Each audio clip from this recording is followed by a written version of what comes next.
六福集團發布截至2026年3月31日止年度的全年業績公告，公司全年實現收入172.05億港元，較去年增長29%。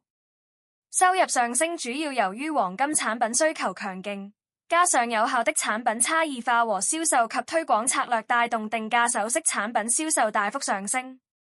六福集團年內溢利達到20.15億港元，同比增加88.7%，經營溢利為26.48億港元，同比增長87.5%。受益於黃金產品需求強勁及有效的產品差異化和銷售策略，整體毛利率上升至36.7%，較去年提升3.6個百分點。分業務來看，集團零售業務繼續作為主要收入來源，香港及澳門市場的零售收入增長顯著，內地市場的批發業務也表現出色，尤其是定價黃金產品的銷售增長，進一步推動了整體業績的提升。